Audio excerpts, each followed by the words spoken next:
Professor Joe Camilleri is not only one of Australia's foremost political scientists, he's also Emeritus Professor at Melbourne's Trobe University. He's a Fellow of the Australian Academy of Social Sciences and founder and managing director of Alexandria Agenda. Now, during the past 3 years, the world has undergone dramatic change. And with the global issues continuing, like the Russia-Ukraine war, sanctions, the Chinese economy, its impact on Australia and its major trading partners, there's very few people better equipped to discuss the implications it is than Professor Camilleri. Welcome, Professor. Thank you for having me. Now, where is the world heading? And obviously, the Chinese economy is going to be a huge determiner on the world scene. Yes, I think so. Well, the world economy is in poor shape at the moment. A variety of factors. The growth rate for the economy last year was 5.7%, recovering from, of course, the pandemic, when the growth economy was going down rather than growing. This year, it was meant to rise by 4.1%, and the estimate has just been brought down to 2.9%. And next year, we're told now it'll be even lower. This is for the world as a whole, lower than it will be this year, which is much lower than what it was projected to be.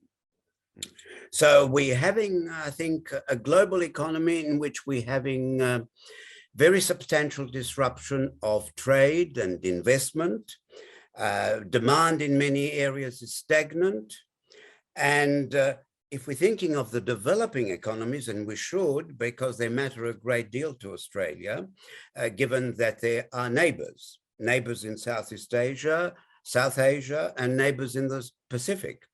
And it's now estimated that those economies will be 5% in terms of growth, 5% below what they were before COVID. So it's not looking good across most of the world's economies. And included in that, of course, is the European economies, which have been badly hit first by COVID and now by the conflict in Ukraine. And in the US, the impact of the pandemic has been very, very substantial, as we all know. The health system under enormous pressure, even now as we speak, because COVID is still rampant in the United States. And on top of that, of course, the impact of the conflict in Ukraine and rising inflation, which is causing the Federal Reserve Bank in the US very considerable concerns. So on the whole, the economies of the world are not doing, generally speaking, particularly well, with China a little bit of an, of an exception. Its recent lockdowns in many cities, Chinese cities, put a bit of a dampener on their rate of economic recovery from the pandemic. But now that these lockdowns have been ended, it does seem as if recovery is well on the way. And with a bit of luck, the next 2 quarters in China will register substantial growth in terms of both exports and imports. Now, we seem to be in a bit of a unique period in time where the rapidly increasing global inflation, rather than being based on an excess consumption, it seems to be a supply side problem that is forcing problems up. It's this happened before at any stage, Professor? Oh, yes, we have had, yes, what it is supply chain disruption, certainly, but it is, and that means rising prices, rising interest rates, and I think we must understand this, sharpening inequality, which means that those who are reasonably well off, have reasonable savings, can weather the storm. But those who are not particularly well off, who don't have substantial savings, and who are therefore particularly vulnerable to rising prices and rising interest rates, are in difficulty. And we are talking of people who are not well off, of course, in developing countries, but we're also speaking of people who are not well off in countries like Australia. So for the bottom 30%, what is currently happening and looks like happening in the rest of this year and perhaps next year as well, is not particularly uplifting. And to answer directly your question, this takes us to the terrible possibility of a repeat of the 1970s major economic crisis, which brought high inflation and high unemployment together at the same time. Let's hope that that doesn't work this time around. Is that the cue we should be looking for, an increase in our record low unemployment?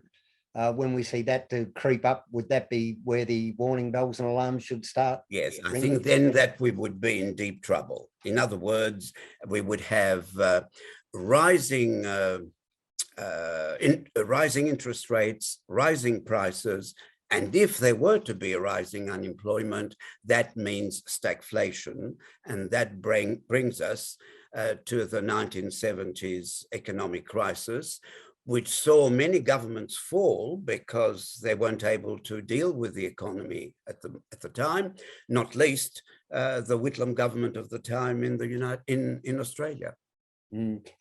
What levers does the government have at its control that they could pull, Professor, that you would like to see them taking advantage of?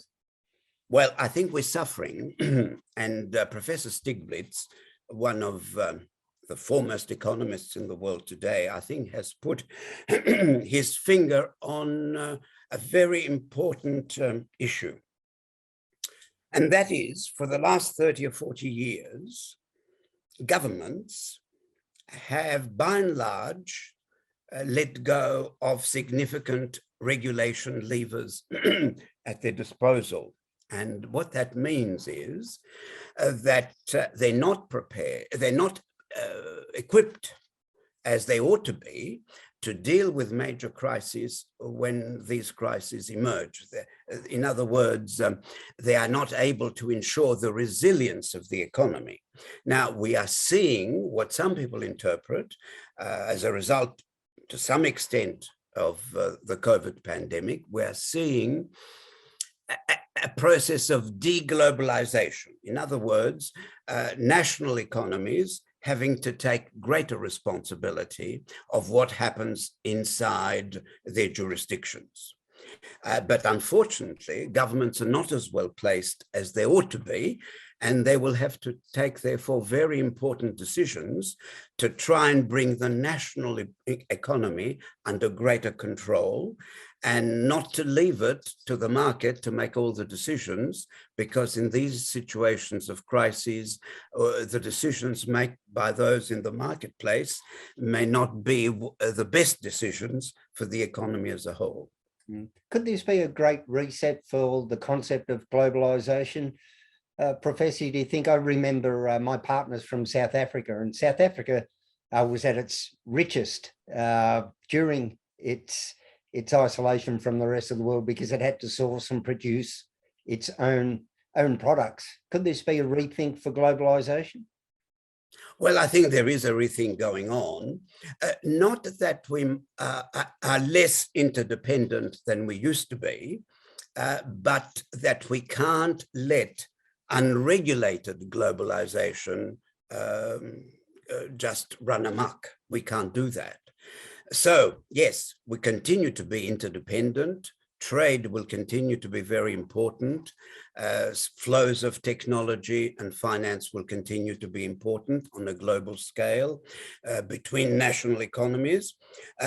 But national economies and national governments have to be much more careful about their degree of control over their respective economies. And governments and international institutions, including the likes of the World Bank and the IMF and the World Trade Organization and the UN system, have to play a much more effective role in ensuring that the worst aspects of globalization don't create situations which it is very difficult to recover from. So there needs to be I think we're suffering from what I would call a governance deficit, which may be even more serious than a budget deficit. A governance deficit meaning the decreasing capacity of our institutions, national and international, to look after the long-term common good of the economy, global economy as a whole, and the national economies that make it up. And governments, I think, will have to make some very difficult decisions. The UN at the moment is very, very concerned about a situation in which many, many economies might falter very significantly, and very substantial food shortages occurring. So important decisions will have to be made over the next 6 to 12 to 18 months, and hopefully common sense will prevail. Now, Australia weathered the global economic shake-up a little bit better than a lot of other comparable economies. We see during times of high inflation that commodity prices usually go up. Given Australia's large dependence on its commodity exports, are we better placed than most of our competitors because of that? To some extent, yes. Particularly, we should note what's been happening in relation to the Ukraine, because Russia and Ukraine, between them, supply 20% of the world's wheat. They've supplied 29% of the world's barley, 15% of the world's maize, and 75% of the world's sunflower oil. In addition, of course, they produce a very substantial proportion of the world's fossil fuel resources, particularly oil and gas. So the two countries supply 12%, that's a UN estimate, of all globally traded calories, if we can put it that way. So that's, of course, a major problem for the world economy, and it will rebound on Australia, no doubt. However, we happen to be a major exporter of cereals, and therefore we might be able to make a contribution. And that will be very interesting to see whether that can happen. Whether the Chinese market will be able to pick up again so far as Australia is concerned, we'll have to wait and see. But there are some opportunities, but there are opportunities which really may be offset by the fact that a number of countries that are being hit by food shortages may not have the purchasing power to buy it from anywhere else at these higher prices. So how Australia will fit into this rather shifting situation in relation to trade for foods and to a lesser extent for fuels, I think it's something we're going to see. Of course, we're going to be hit by rising fuel prices as much as anyone else. We're not major producers or exporters in our own right, but perhaps in agricultural products, we could make a useful contribution, and it mightn't be hurt Australia's economy in so doing. Well, Professor, both fascinating and troubling times ahead for us as we go ahead. So, Professor Joe Camilleri, thanks so much for your time and insights. Thank you for having me.